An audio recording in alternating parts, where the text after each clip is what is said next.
Hello मैं सारमेश, मैं नितेश जाला एक बार फिर से आप सभी का स्वागत करता हूं इस प्यारे से online platform UP board high school Vidyakul पे। जब आंखों में हार मान लिया, मंजिल को अपना मान लिया, तब मुश्किल क्या आसान क्या, जब ठान लिया तो ठान लिया। कैसे हो? आई होप आप सभी लोग बहुत ही शानदार, जानदार और जबरदस्त होंगे। तो एक बार जोरदार तरीके से बता दीजिए आपका हाल चाल क्या है। मुझे उम्मीद है कि आप सभी लोग बहुत ही बढ़िया होंगे। तो भैया आज से आपका स्टार्ट हो रहा है क्लास 9th का बेहतरीन तरीके से नए सिलेबस के हिसाब से। आपका नया सिलेबस पैटर्न सब कुछ आज से स्टार्ट होने वाला है। मुझे उम्मीद है कि आप बहुत दिन से इंतजार में थे कि कब कक्षा 9 का सिलेबस स्टार्ट होगा, हम कब अच्छे से पढ़ाई करेंगे। तो आपकी फरमाइश को किया जा रहा है पूरा। आज से स्टार्ट हो रही हैं बेहतरीन तरीके से आपकी कक्षा 9 की क्लासेस। जी हाँ, तो आज की इस क्लास के अंदर आप जानते हो आपके किताब में एनसीईआरटी में जो पहला चैप्टर है उसका नाम है संख्या पद्धति। आपको लगता है कि मैं आज क्या संख्या पद्धति पढ़ाऊंगा? तो भैया आज की जो क्लास होगी इस वीडियो के अंदर मैं आप लोगों को इस संख्या पद्धति का क्या पढ़ाने वाला हूं, एक बेसिक इंफॉर्मेशन देने वाला हूं। जी हाँ, मैं आपको एक छोटा सा बेसिक इंफॉर्मेशन दूंगा कि आखिर इस चैप्टर में क्या पढ़ना है वो तो हम बाद में डिस्कस करेंगे।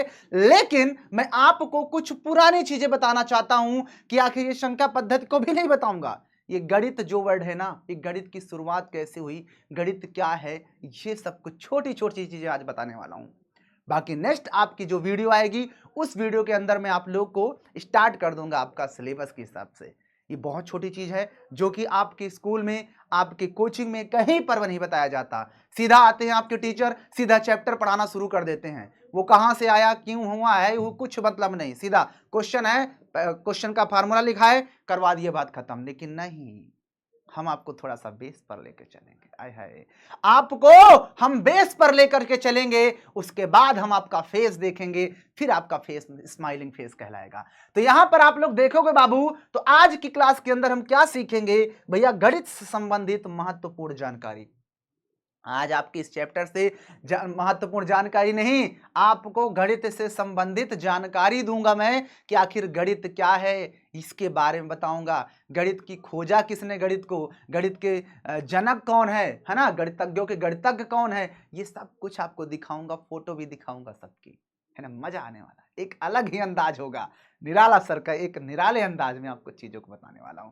तो चलो, अगर चीजें आपको समझ में आए तो लाइक सब्सक्राइब और चैनल को सब्सक्राइब और लाइक बेहतरीन तरीके से करते रहना। तो हम जानते हैं कि आखिर ये गणित की परिभाषा क्या कहलाती है। आप में से काफी लोग होंगे जिन्हें गणित तो पढ़ते हैं लेकिन गणित की एक छोटी सी परिभाषा नहीं याद होगी। अब आप में से काफी लोग कहेंगे कि गणित की परिभाषा याद करके क्या करेंगे, लेकिन नहीं, छोटी छोटी चीजें होती हैं। आप किसी समाज में बैठते हो तो उस समाज में गणित से संबंधित कोई नहीं पूछता, सबसे पहले मुझे गणित क्या होता है, ये लो फंस गए, है ना। जैसा होता है ना, व्याकरण किसे कहते हैं। अब व्याकरण तो आपको आती है लेकिन व्याकरण किसे कहते हैं, इसकी हो सकता है आप में से भी काफी लोग होंगे जिनको परिभाषा नहीं आती होगी। लेकिन मैं आपको सब कुछ सिखाऊंगा, आप कहीं से भी आपको कोई नहीं फंसा सकता है, ये मेरा वादा है। तो यहां पर देख सकते हो गणित की जो परिभाषा है वो क्या कहती है कि गणित ऐसी विद्याओं का समूह है जो संख्याओं, मात्राओं, परिणामों, रूपों और उनके आपसी रिश्ते, गुण, स्वभाव इत्यादि का अध्ययन करती है। मतलब कुछ समझ में आया कि हमारे पास भैया जो गणित होती है वो ऐसी विद्याओं का समूह होता है बाबू, ऐसी विद्याओं का समूह होता है जिसमें चाहे वो संख्या हो या मात्रा हो, परिणाम हो, परिमाण हो या फिर रूप हो, उन सब के बारे में अध्ययन कराती है। आप दुकान में जाते हो, कै किलो अनार चाहिए सर? 2 किलो अनार चाहिए। कै किलो आलू चाहिए? 5 किलो आलू चाहिए। तो कहीं ना कहीं ये वर्ड्स जो आते हैं, संख्याएं, वो हमारा इस गणित से ही निकल के आता है। अगर आपको गणित से ये संबंधित ये चीजें नहीं पता तो आप ये सब चीज कर ही नहीं पाओगे। इसलिए गणित का बहुत ज्यादा रोल होता है। ओके, चलिए आगे हम बढ़ते हैं इसी क्रम में। तो यहां पर आप देख सकते हो, अब हम जानें कि आखिर गणित के पितामह कौन है। Who is the father of mathematics? गणित के पितामह कौन है, इनके बारे में जानेंगे। जरा पढ़ते हैं क्या लिखा हुआ है। आर्किमिडीज को व्यापक रूप से कई लोगों द्वारा गणित का पितामह माना गया है। मतलब जो गणित के पितामह हैं वो कई लोगों के द्वारा व्यापक रूप से माना गया है। कि व्यापक मतलब व्यापक, पूरा पूरा का पूरा अगर पूछा जाए कि व्यापक रूप से हमारे गणित के जनक कौन हैं, तो वो कौन माने जाते हैं? वो आर्किमिडीज जी माने जाते हैं। कौन? आर्किमिडीज जी। लेकिन भारत में गणित के पिता, गणित के पिता, पिता मतलब जनक कौन है? तो आर्यभट्ट जी है ना। कितनी प्यारी जानकारी मैं आपको दे रहा हूं। ये आपके इस संख्या पद्धति चैप्टर में नहीं है, लेकिन बेसिक क्लास है जिसमें मैं आपको ये जरूर बताना चाहूंगा कि आखिर ये गणित क्या है, गणित कैसे आया। ये सब चीजें छोटी छोटी चीजें हैं जो कि बताना पड़ता है। ओके, तो यहां पर आप देख सकते हो कि भारत में गणित के पिता तो आर्यभट्ट हैं, लेकिन व्यापक रूप से गणित के पितामह कौन कहे जाते हैं? तो व्यापक रूप से जो गणित के पितामह कहे जाते हैं वो है हमारे आर्किमिडीज। अच्छा, यहां पर ये बात को मैंने एक बार फिर से लिखा है कि आर्यभट्ट को भारतीय गणित के जनक के रूप में जाना जाता है। समझ में आई मेरी बात? तो अगर आपसे मैं पूछूं कि भारतीय गणित के जनक कौन है, तो बोलोगे आर्यभट्ट। मैं पूछूं आपसे कि व्यापक रूप से गणित के जनक कौन है, तो आर्किमिडीज बोलोगे। ओके, आर्किमिडीज का नाम आप लोगों ने फिजिक्स में भी सुना है ना, जब कोई पूर्ण या आंशिक रूप से कोई क्या चीज, कोई भी वस्तु को डिबोया जाता है ना, कुछ ऐसा था, तो आप लोग को पता होगा। अब आर्यभट्ट और यहां पर दो नाम आए हैं, तो उनके बारे में भी जानना बहुत जरूरी है। तो यहां पर आप देख सकते हो, आपके सामने एक प्यारी सी तस्वीर आई है जो कि आर्किमिडीज जी की है। ये है आपके सामने आर्किमिडीज, जिन्हें हम भारत पूरे मतलब कि व्यापक रूप से गणित का जनक कहा जाता है, वो है आपके सामने। एक बार देख लीजिए, इनको पहचान लीजिए, जान लीजिए, परख लीजिए, जो कि आपके सामने तो कभी कभी दिखाई देंगे, लेकिन इनका नाम आपके सामने, आपकी जुबान पर कहीं ना कहीं सुनाई देता रहेगा, लेकिन तस्वीर आपके सामने कभी कभी ऐसे ही दिखाई देगी। बट नाम जान लो कि आर्किमिडीज, फिर आप नाम तो सुना होगा और फोटो भी देखी ही होगी, ये आपके सामने रहेगा। ओके, समझ गए ना? तो आर्किमिडीज जी कौन है? ये व्यापक रूप से गणित के जनक हैं। ओके, चलिए अगर मैं थोड़ा सा और स्क्रॉल करता हूं तो आपके सामने आर्यभट्ट जी आ जाते हैं। आर्यभट्ट जी हैं जिन्होंने क्या किया है, जिन्हें हम भारतीय गणित का जनक कहते हैं। भारतीय गणित का जनक किन्हें कहा जाता है? आर्यभट्ट जी को। और मैं यहीं पर आपको एक छोटी सी जानकारी और दे देता हूं कि ये वही हैं जिन्होंने जीरो और पाई के बारे में हमें जानकारी दी। और जो पाई की वैल्यू 22/7 होती है, वो कहीं ना कहीं इन्हीं के द्वारा, जो 3 पॉइंट समथिंग वैल्यू निकाली गई है, वो इन्हीं के द्वारा निकाली गई थी। और इन्होंने ही अशांत आवर्ती संख्याएं जो होती हैं, उन्हें उनके बारे में भी कुछ जानकारी इन्होंने दिया है। तो फिलहाल आप इतना जानते रहो कि जीरो और पाई के बारे में आर्यभट्ट जी ने बताया था, और इन्हें हम भारतीय गणित का जनक कहते हैं। डन। किसी को भी यहां तक कोई प्रॉब्लम्स है तो कमेंट्स बॉक्स में अपने डाउट्स को फेंक देना, मैं वहीं पर आपके डाउट्स को आउट करने के लिए आ जाऊंगा। ओके, डन, ठीक है ना? अगर आपको चीजें समझ में आ रही हैं तो वीडियो को लाइक, चैनल को सब्सक्राइब करते रहो, और प्यारा सा आपका लाइक बहुत ज्यादा हमको मोटिवेट करता है। चलिए आगे बढ़ते हैं इसी क्रम में। तो यहां तक मुझे नहीं लगता कि कोई प्रॉब्लम होगी आपको। चलिए अब आगे बढ़ते हैं। अब आपके सामने हमने बता दिया कि गणित क्या है, गणित मतलब परिभाषा क्या है, फिर गणित के जनक कौन है। अब आपके सामने यह भी एक सवाल उठता है कि गणित का दिवस कब मनाया जाता है? गणित दिवस, राष्ट्रीय गणित दिवस कब मनाया जाता है?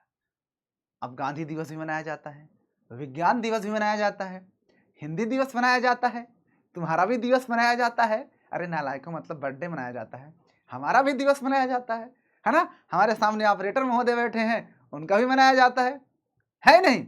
तो उसी तरह से आपका यहां पर जो गणित है, जो आप लोग पढ़ते हो, उसका भी दिवस होता है। हर चीज की एक शुरुआत होती है, और जब हम किसी चीज को शुरुआत करते हैं तो उसको कहीं ना कहीं उसको क्या करते हैं, इंजॉयमेंट्स किया जाता है और उस चीज को सेलिब्रेट किया जाता है। जैसा मैं बात कर लूं कि आपके सामने मैं जिस स्टूडियो में हूं, आपके सामने विद्याकुल फैमिली में, इसकी स्टार्टिंग किसी ना किसी दिन हुई होगी। तो जब साल भर में घूम के वो दिन आता होगा तो उस दिन सेलिब्रेट भी किया जाता होगा, राइट? तो सेम प्रोसेस यहां पर भी है कि जो गणित दिवस है, ये इसको बारे में सोचा समझा गया होगा, तो एक दिन निर्धारित किया गया है कि नहीं, इस दिन हम गणित दिवस मनाएंगे। हिंदी दिवस मनाते हैं, विज्ञान दिवस मनाते हैं, हमारा दिवस मनाते हैं, तुम्हारा दिवस मनाते हैं, तो गणित दिवस ही मनाते हैं। गणित दिवस के बारे में अगर हम बात करते हैं तो देखो आपके सामने एक प्यारी सी लाइन लिखी है कि 22 दिसंबर, क्या लिखा हुआ है देख सकते हो यहां पर, 22 दिसंबर को गणित के जादूगर श्रीनिवास रामानुजन जी की जयंती होती है। अब यहां पर देखो, गणित के जादूगर किन्हों कहा जाता है? अच्छा, गणित के जादूगर से आपको याद आ रहा होगा कि आपके क्रिकेट के भी जादूगर होते हैं।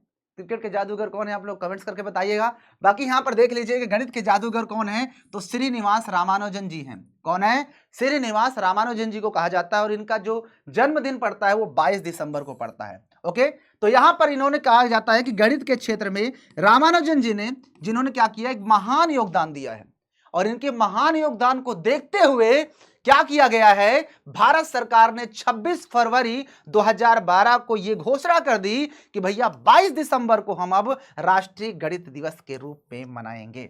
बात समझ में आई कुछ? तो अगर मैं आपसे सीधा सीधा शॉर्ट फॉर्म में पूछूं कि गणित दिवस कब मनाया जाता है, तो आप कहोगे सर 22 दिसंबर को मनाया जाता है। 22 दिसंबर को ही क्यों मनाया जाता है, तो आप कहोगे सर जी उस दिन श्रीनिवास रामानुजन जी का बर्थडे पड़ता है इसलिए मनाया जाता है। मैं पूछूंगा आपसे कि 22 दिसंबर को उनका बर्थडे पड़ता है तो हम उनके बर्थडे पर ही क्यों मनाते हैं, हम तुम्हारे बर्थडे पर नहीं मना सकते थे क्या? तो तुम कहोगे नहीं सर जी, उन्होंने गणित के क्षेत्र में बहुत अच्छी जानकारी दिया है, इसलिए उनके बर्थडे को हमेशा याद रखें, इसलिए हम गणित दिवस के रूप में उनके बर्थडे को मनाते हैं। सिंपल है। तो दो तीन क्वेश्चंस यहां से आपके बन गए, क्लियर है? और इसके बारे में किसने कहा, तो भारत सरकार ही कही है। सिंपल है। ओके, चलिए अब हम सामने आगे बढ़ते हैं। तो यहां पर आप देख सकते हो आपके श्रीनिवास रामानुजन जी आपके सामने आ चुके हैं। यहां पर भी देखिए 2-4 पॉइंट्स लिखे हुए हैं जिन्हें हमें जानना अति आवश्यक है, बहुत ही जानकारी जानना जरूरी है। लिखा है देखो, राष्ट्रीय गणित दिवस 22 दिसंबर को महान गणितज्ञ श्रीनिवास अयंगर रामानुजन जी की याद में मनाया जाता है। जो मैंने अभी पूरी बात बताई वही बात यहां पर लिखी हुई है कि 22 दिसंबर को इनके बर्थडे वाले दिन से मनाया जाता है क्या, गणित दिवस। ओके, अच्छा आप लोग मुझे ये कमेंट्स करके बताइएगा कि विज्ञान दिवस मनाया जाता है तो विज्ञान दिवस कब मनाया जाता है, गणित दिवस मनाया जाता है तो गणित दिवस कब मनाया जाता है। ये 2 क्वेश्चंस आप लोग के लिए, आप लोग इन क्वेश्चंस को भी, और साथ में यही बताइएगा कि आपका भी जन्म दिवस कब मनाया जाता है। ये 3 चीजें आप लोग को बताना है, ठीक है ना? 3 दिवस बताना है। एक तो बताना है आपको विज्ञान दिवस, एक बताना है आपको हिंदी दिवस, और एक बताना है अपना अपना दिवस। ओके ओके, चलिए अब यहां पर देख सकते हो राष्ट्रीय गणित दिवस। अब यहां पर देखो कुछ पॉइंट्स और भी लिखे हैं जिनको जानना जरूरी है। श्रीनिवास रामानुजन जी का जन्म 22 दिसंबर, अब देखो यहां पर सन भी लिखा है, 1887 में इनका जन्म हुआ था। और कहां हुआ था, मद्रास के ई रोड नगर में इनका जन्म हुआ था। अब आप लोग के लिए एक प्यारा सा क्वेश्चन और रहेगा कि अगर इनका जन्म 1887 को हुआ है 22 दिसंबर, तो अब ये बताइए कि अब तक कितने साल हो चुके होंगे, आपको भी कमेंट्स करके बताना है।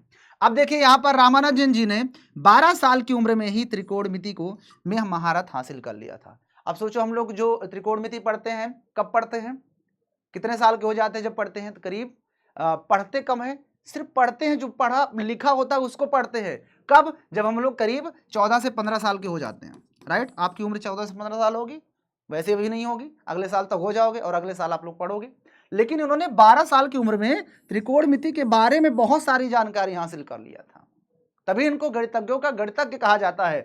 और यहां पर देखो लिखा भी है कि रामानुजन जी को गणितज्ञों का गणितज्ञ कहा जाता है, और क्यों कहा जाता है वो आप समझ सकते हो। सोचो 12 साल की कितनी छोटी उम्र होती है, और उस छोटी सी उम्र में इतना बड़ा महारत हासिल कर लेना, ये शायद ही कोई कर सकता है। असाधारण व्यक्ति होते हैं ऐसे, साधारण व्यक्ति नहीं हो सकते ये। अब यहां पर देखो कुछ चीजें और भी लिखी हुई हैं जो कि आपके काम की नहीं है, तो इस चीज को मैं स्किप करूंगा। अब मैंने जो अभी चीजें बताई वो सारी चीजों को मैं क्या करता हूं, एक बार मैं आपसे फिर से ऐसे ही बात कर लेता हूं। मैंने आपको बताया कि गणित दिवस कब मनाया जाता है, तो आप कहोगे सर 22 दिसंबर को मनाया जाता है। क्यों मनाया जाता है, तो उस दिन श्रीनिवास रामानुजन जी का क्या हुआ था, बर्थडे पड़ता है। उन्हीं के बर्थडे पर क्यों मनाते हैं, क्योंकि सर जी उन्होंने गणित के क्षेत्र में बहुत अच्छा काम किया है और उन्हें गणितज्ञों का गणितज्ञ कहा जाता है। सिंपल है, भारत सरकार ने यह चीज कहा कि इनके ही बर्थडे वाले दिन हम गणित दिवस मनाएंगे। ओके, चलो अब हम लोग आगे बढ़ते हैं। कुछ चीज और भी है क्या, तो यहां पर आप देख सकते हो कि जितनी भी छोटी छोटी चीजें थी, जो कि आप गणित क्या होता है, गणित की परिभाषा क्या थी, गणित के जनक कौन है, भारतीय गणित के जनक कौन है, यहां फिर मैंने आपको गणित दिवस बताया। अब यहां पर आपका जितनी भी छोटी छोटी चीजें थी जो कि आपके इस चैप्टर में है ही नहीं, लेकिन मैंने आपको बताया। अब आपका जो स्टार्टिंग इस चैप्टर की होती है जिसका नाम है संख्या पद्धति, नाम से स्पष्ट है कि हमें कहीं ना कहीं इसमें संख्याओं के बारे में पढ़ना है कि संख्या क्या होती है, कितने प्रकार की संख्या होती है। आपने बहुत तरह की संख्याएं पढ़ी होगी, है ना? आपने अपनी लाइफ में बहुत तरह की संख्याएं पढ़ी होंगी, लेकिन आपको वो सारी संख्याएं कभी अलग अलग पढ़े हो, अलग अलग, कभी पूर्ण संख्याएं पढ़ लिए, कभी प्राकृतिक संख्या पढ़ लिए, कभी कुछ संख्या पढ़ लिए, कभी दशमलव वाली पढ़ लिए। लेकिन आप जब कक्षा 9 में पहुंचते हो तो वहां पर आपको सारी संख्याएं पढ़ना होगा। आपने जितनी जिस क्लास से आपको संख्या मिल जाती है, आप चाहे कक्षा 1 से हो चाहे 2 से, कक्षा 8 तक जितनी भी संख्याएं पढ़े हो वो सारी संख्याएं तो पढ़ना ही है, साथ में कुछ आपको अलग तरह की भी संख्याएं मिलेंगी जो कि आपको इकट्ठा सब कुछ कक्षा 9 में पढ़ना होगा। और अगर आप लोगों ने कक्षा 9 में ये सारी संख्याएं अच्छे से पढ़ लिया तो जब कक्षा 10 में जाओगे ना तो वहां पर पहला चैप्टर है वास्तविक संख्या। ये लाओ, वास्तविक संख्या कुछ नहीं है, सब यही है। तो अगर तुमने इस चैप्टर को, इस टॉपिक को अच्छे से पढ़ लिया कक्षा 9 में तो आपके जलवे होंगे कक्षा 10 में। ओके, तो आइए थोड़ा सा जानेंगे, ज्यादा मैं आपको नहीं बताने वाला हूं इसमें, क्योंकि मैं आपको इस चीज को नेक्स्ट वीडियो के अंदर बताऊंगा। देखो, मैं यहां पर आपको थोड़ी सी चीज बताऊंगा, हिंट दूंगा बस, कि संख्या जो होती है, संख्या आखिर कहां से आई। देखो, अगर मैं संख्या की बात करता हूं तो संख्या से पहले आप लोगों अंक आपने पढ़ा होगा। अंक पढ़े हो। अंक जिसे हम इंग्लिश में क्या बोलते हैं, इंग्लिश में हम इसको बोलते हैं डिजिट्स। क्या बोलते हैं? डिजिट्स। डिजिट्स क्या होता है? जो सिंगल नंबर होता है, सिंगल। जैसे मैं कह देता हूं आपसे 0 1 2 3 4 हो गया, 5 हो गया, 6 हो गया, 7 हो गया, 8 हो गया, 9 हो गया। इतने ही तो डिजिट्स हैं, 0 1 2 3 4 5 6 7 8 9। इसके अलावा कोई डिजिट होता है? नहीं। अब देखो, हमारे पास जो संख्या होती है, जो संख्या बन जाती है वो कहीं ना कहीं डिजिट से मिलकर बनती है। इसलिए बोलते हैं ना, तुम्हारा मोबाइल नंबर क्या है? नंबर मतलब संख्या, क्योंकि इसमें एक से ज्यादा डिजिट्स होते हैं तो कहेंगे डिजिट्स बोलो, तो एक एक डिजिट्स बोलते हैं। समझ में आया ना? तो संख्या अगर हम 2 डिजिट कोई भी मिला दिए, जैसे 1 और 0 मिला दिए तो 10, अब ये एक संख्या कहलाएगी। हमने 2 और 3 मिला दिया तो संख्या कहलाएगी। तुमने 2 5 4 मिला दिए, संख्या कहलाएगी। आपने 8 9 0 1 मिला दिए, संख्या कहलाएगी। समझ में आया ना? तो डिजिट्स और संख्या भी आपको समझ में आ गई। एक प्यारी सी जानकारी मैंने आपको बताई, ये कोई नई चीज नहीं है, बट आपको पता ना सोचते हो कि संख्या और डिजिट सब एक ही चीज होता है। अगर एक ही चीज होता तो अंक और संख्या क्यों बोलते? ठीक है, ओके। तो हमारे पास जो अंक होते हैं वो सिर्फ और सिर्फ इतने ही होते हैं। और आप लोगों ने एक छोटी सी चीज पढ़ी होगी ना, ऐसे इकाई का अंक, इकाई का अंक पढ़े हो ना ऐसे। फिर यहां लिखते हैं दहाई का अंक, दहाई का अंक। कभी ऐसा तो नहीं लिखते ना कि इकाई की संख्या, दहाई की संख्या? क्यों नहीं लिखते? क्योंकि भैया एक सिंगल डिजिट्स की बात करता है, और जब सिंगल डिजिट्स होता है तो उसको हम अंक बोलते हैं, है ना? छोटी चीज है जो कि मुझे लगता है आपको बताना चाहिए। Okay okay okay okay. अब देखो, इसके बारे में तो मैं आप लोग से नेक्स्ट क्लास में, नेक्स्ट वीडियो में चर्चा करूंगा, बट मैं आपको थोड़ी सी आपको ऐसे ही नॉर्मली चीज बता देता हूं कि संख्या जो होती है हमारी वो 2 तरह की बट जाती है। एक संख्या वो होगी जिसमें दशमलव दिखाई देंगे, एक वो होगी जिसमें दशमलव नहीं दिखाई देता। जिसमें दशमलव दिखाई देता है उसको बोलते हैं दशमलव वाली संख्या, जिसमें दशमलव नहीं दिखाई देता उसको बोलेंगे बिना दशमलव वाली संख्या। है सब संख्या, ठीक है ना? अगर मैं एग्जांपल आपके सामने लिखता हूं, उदाहरण अगर मैं आपके सामने लिखूं उदाहरण, तो आप देख सकते हो, जैसे मैं लिख देता हूं 7.5, ये दशमलव लग गया, इसका मतलब ये दशमलव वाली संख्या हो गई। हम लिख देते हैं 11.543, इसमें भी दशमलव दिख गया। सर जी ये भी कैसी संख्या? ये भी हमारी दशमलव वाली संख्या हो गई ना। चलो हम लिख देते हैं 5.232323 up to dot dot dot. ये भी देखो चली जा रही है, वो दूसरी बात है, लेकिन दशमलव लग गया, इसका मतलब ये भी दशमलव वाली संख्या है। इजी है ना? तो दशमलव वाली संख्या हो गई ना। अब आप इसके आगे कुछ एग्जांपल खुद से भी लिखना, दशमलव लगा दो, दशमलव वाली संख्या बन गई। कोई भी संख्या लिखो उसमें दशमलव चाप दो, दशमलव वाली संख्या हो गई। ओके, बहुत ही शानदार। अब आइए बिना दशमलव वाली संख्या। तो अगर हम बिना दशमलव वाली संख्याओं में बात करते हैं तो इसमें आपने बहुत सारी संख्याएं पढ़ी है। अभी मैं जैसे ही लिखना शुरू करूंगा तो आपको पता भी हो जाएगा, अरे इसको तो सर जी पढ़े थे हम लोग कक्षा 6 में, कक्षा 7 में पढ़े थे। आइए स्टार्ट करते हैं। जैसे आपके सामने एक प्यारी संख्या होती है प्राकृतिक संख्या, जिसे हम लोग प्राकृत संख्या भी बोलते हैं, प्राकृतिक संख्या, जिसको हम लोग नेचुरल नंबर बोलते हैं, एन से लिखते हैं, जो कि कहाँ शुरू होती है? 1 से शुरू होती है, 1 2 3 कहाँ तक जाती है? तो ये इनफाइनाइट तक जाती है। ओके, ये किसका साइन होता है? तो ये इनफाइनाइट का साइन होता है। क्लियर? तो जो संख्या 1 से शुरू होकर कहाँ तक जाती है? अनंत तक, यानी 1 से शुरू होती है सभी धनात्मक संख्याएं, वो आपकी किस में आ गई? प्राकृतिक संख्या के अंतर्गत। ओके, और आप देख सकते हो इसमें कहीं पर दशमलव दिख रहा है? नहीं दिख रहा है, इसीलिए इसको बोलते हैं बिना दशमलव वाली संख्या, है ना? ओके, चलो 2 3 लिखेंगे बस हो गया, बाकी इसको हम लोग नेक्स्ट क्लास में फिर से जानेंगे यहां से पूरा। ओके, चलो इसके बाद आपसे मैं बात करता हूं पूर्ण संख्या। अगर हम पूर्ण संख्या की बात करते हैं तो पूर्ण संख्या जिसे हम होल नंबर बोलते हैं और इसको हम डब्ल्यू से लिखते हैं, ये आपको कहां से? होल मतलब होल, ऐसे होल मतलब जीरो, तो जिसमें जीरो आ जाता है 1 फिर 2 3 up to dot dot infinite तक जाता है, ये भी हमारा क्या होता है, ये पूर्ण संख्या होती है।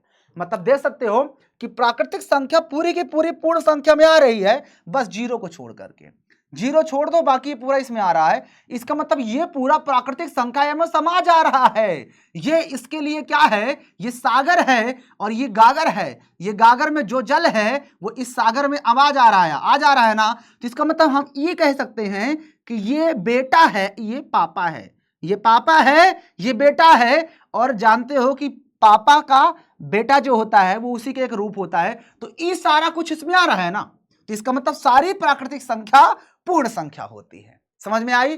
सारी प्राकृतिक संख्याएं पूर्ण संख्या होती है, क्योंकि आप देख सकते हो ये सारे नंबर इसमें आ रहे हैं।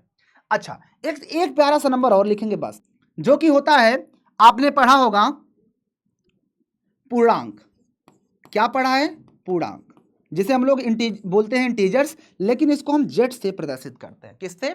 जेड से लिखते हैं। Okay okay. अब पूर्णांक होता क्या है, देखना ध्यान से। ये कहता है हम जीरो की इधर प्लस में चलेंगे, +1 +2 up to dot dot infinite तक। इधर कहता है -1 चलेंगे, फिर -2 चलेंगे up to dot dot minus infinite तक। अब ध्यान से समझना, इसमें आपको ध्यान से समझना होगा कि देखो यहां पर जीरो के बाद यहां पर ये सारे नंबर्स क्या हैं। अगर मैं आपसे पूछूं ये सारे नंबर्स क्या हैं, तो आप कहोगे सर अभी बताए थे ये सब प्राकृतिक संख्या है। तो क्या मैं इसको प्राकृतिक संख्या कह सकता हूं? बिल्कुल कह सकते हैं सर, जीरो से लेकर के जा रहा है। अगर मैं जीरो को भी ले लेता हूं साथ में, तो ये सब क्या हो जाएंगी? पूर्ण संख्या हो जाएंगी, पूर्ण संख्या। अब आपको समझ में आ गया होगा कि सर ये तो दादा है, इसके अंदर पापा भी आ गया और इसी के अंदर बेटा भी आ गया। तो कहने का मतलब ये हुआ कि प्राकृतिक संख्या, सारी प्राकृतिक संख्याएं पूर्णांक होती हैं, सारी पूर्ण संख्याएं भी पूर्णांक होती हैं। बोलो मेरी बात समझ में आई हर किसी को? तो कहने का मतलब, अब मैं कभी भी आपसे पूछूं पूर्णांक बोल दूंगा, तो पूर्णांक बोलने का मतलब तुमने प्राकृतिक भी बोल दिया, पूर्ण भी बोल दिया। क्लियर है? डन है ना? बहुत ही शानदार। तो आप सभी लोग को समझ में आ गया कि जो पूर्णांक होता है, अगर हम कभी भी बोल देते हैं कि पूर्णांक संख्याएं, तो इसका मतलब तुमने प्राकृतिक भी बोल दिया और पूर्ण भी बोल दिया और पूर्णांक भी बोल दिया, है ना। जैसे घर में कभी निमंत्रण आता है, दादा के नाम से आता है, मतलब कि आपके घर में जो दादा, मतलब समझ रहे हो, जिसको हम गांव में बाबा कहते हैं, पापा के पापा, तो उनके नाम से अगर निमंत्रण आता है, इसका मतलब सब कोई जाओ आराम से, है ना। समझ रहे हो ना। लेकिन अलग अलग आता है तो फिर इसका मतलब ये अलग है, ये अलग है। समझ रहे हो। तो अगर दादा के नाम से आ रहा है तो इसका मतलब ये सब आ गए। क्लियर है? तो यहां पर जो पूर्णांक है वो दादाजी हो गए, ये उनके बेटा जी हो गए और ये उनके भी बेटा हो गए। क्लियर है? तो सभी प्राकृतिक संख्याएं पूर्ण संख्या होती हैं, सभी पूर्ण संख्याएं पूर्णांक होती हैं और सभी प्राकृतिक संख्याएं भी पूर्णांक होती हैं। क्लियर है? इसके अलावा भी बहुत सारी संख्याएं होती है, सम संख्या, विषम संख्या, भाज्य संख्या, अभाज्य संख्या, सअभाज्य संख्या, परिमेय संख्या, ये सब कुछ मैं आपको बताऊंगा जो कि बिना दशमलव की होती है। इसमें कहीं पर भी आपको दशमलव नहीं दिखाई देगा। ओके, तो ये सब चीजों को हम लोग नेक्स्ट क्लास में देखेंगे। फिलहाल आप इतना जान लो, ये छोटा सा क्या था, पिक्चर का जो ट्रेलर होता है ना, ट्रेलर भी नहीं पोस्टर कह सकते हो, जो पोस्टर बनता है, तो वो था। और मुझे उम्मीद है कि ये सारी चीजें आपको बहुत अच्छे समझ में आ गई होंगी कि गणित क्या होता है। फिर मैंने आपको बताया गणित के जनक कौन है, फिर मैंने आपको बताया गणित के पितामह, मतलब वही चीज पितामह कौन है, फिर मैंने बताया कि गणित दिवस कब मनाया जाता है, सभी की फोटोज मैंने दिखाई, फिर मैंने आपको यहाँ पर संख्या के बारे में बता दिया। यही थी जो इसकी स्टार्टिंग एकदम बेसिक से होती है। इसी पहले मैंने यहाँ पर लिखा है कि एकदम बेसिक से शुरुआत करूंगा और मैंने बेसिक से शुरुआत कर दी है। ओके, बहुत ही शानदार बबुआ। चलिए, अब आपके लिए कुछ होमवर्क के क्वेश्चंस दे दिया हूं जो कि आप लोग खुद से ट्राई कीजिएगा। बताइएगा आप लोग कि गणित के पितामह कौन है, भारतीय गणित के जनक कौन है, गणित के जादूगर किन्हें कहते हैं, गणित दिवस कब मनाया जाता है। ये आपके सामने 4 क्वेश्चंस मैंने दिया जो आज मैंने पढ़ाया। अगर आपने अच्छे से देखा होगा तो ये सारे क्वेश्चन आपके दिमाग में रट गए होंगे, राइट। अगर आपने प्यार से इन क्वेश्चंस को देखा होगा तो बहुत ही आसानी से इन सभी क्वेश्चंस को आप लोग कर लोगे। इजी है, बहुत ही शानदार। ओके, तो इसका स्क्रीनशॉट ले लो चाहे, या तो फिर आप इन सभी का आंसर आप लोग होमवर्क लिख करके आप कमेंट्स बॉक्स में सबके आंसर भेज दीजिएगा। ओके, बहुत ही शानदार, बहुत ही शानदार। तो ये थी आज की क्लास, बहुत ही शानदार थी। तो मैं आपका अपना साथी नितेश निराला सर आपके साथ था। क्लास कैसी लगी, वीडियो कैसी लगी, आप कमेंट्स करके जरूर बताइएगा। और मैं आपके सामने अब स्टार्ट कर दिया हूं और आपका एग्जाम तक आपके साथ रहूंगा, ठीक है ना। बस उसके लिए आपके सामने ऐसे प्रॉपर्स आपके सामने वीडियोस आती रहेंगी, उनको देखते रहो। और हाँ, बस वही कहूँगा कि वीडियोस पसंद आ रही है तो लाइक सब्सक्राइब जरूर करते रहो, क्योंकि यूपी बोर्ड से हैं और यूपी बोर्ड्स वालों को पढ़ाते हैं और यूपी बोर्ड्स वालों को ही टॉपर बनाएंगे। हम चिल्ला चिल्ला कर कहते हैं। देखो, कोई ये कहता है अगर आपसे कि चाहे अरे कहीं से भी हो सब कोई पढ़ो, सब कोई पढ़ो, इसका मतलब कुछ नहीं पढ़ो, किसी काम का नहीं है। लेकिन अगर यूपी बोर्ड से हो तो आप यूपी बोर्ड्स के टीचर से पढ़ो, बहुत ही ज्यादा परफेक्ट रहेगा, ठीक है ना। इसलिए अगर आप यूपी बोर्ड से हो तो यूपी बोर्ड्स जो बोलता है कि हम यूपी बोर्ड से हैं तो उसी से पढ़ो, क्योंकि हर किसी से पढ़ोगे तो फिर वो कहीं ना कहीं कुछ चीजें अलग हो जाती हैं जहां पर आपको प्रॉब्लम्स हो सकती हैं। और जब आपके लिए यूपी बोर्ड्स के ही हैं, यूपी बोर्ड्स वालों को पढ़ाते हैं और यूपी बोर्ड 2025 जो आपका बोर्ड एग्जाम होने वाला है उसमें भी यूपी बोर्ड्स वालों को पढ़ाएंगे, तो काहे का दिक्कत। तो यूपी बोर्ड वाले जब टीचर्स हैं तो यूपी बोर्ड्स वालों से पढ़ो ना। हर टीचर से पढ़ोगे तो फिर आपको प्रॉब्लम्स हो जाएगी। और मैं आपको ये एकदम एकदम से ठान कर कह रहा हूं कि अगर आप डेली मेरी क्लासेस देखोगे ना तो आपकी मैथ जो होगा ना उसका ग्राफ कुछ ऐसे जाएगा, ऐसे वो खुद आप लोग का समझ में आएगा कि हाँ सच में मुझे मैथ आती है। आपको ये चीज खुद फील होने लगेगा। तो चलते हैं, अब करते हैं क्लास को फिनिश, ठीक है ना। वीडियो कैसी लगी कमेंट्स करके बता दीजिएगा। बाकी वही, ना संघर्ष ना तकलीफ तो क्या फिर खाक मजा है जीने में, बड़े बड़े तूफान थम जाते हैं जब आग लगी हो सीने में। तो मिलते हैं आपसे नई क्लास में, नए अंदाज में, नई एनर्जी के साथ। तब तक के लिए सभी को लव यू एंड जय हिंद।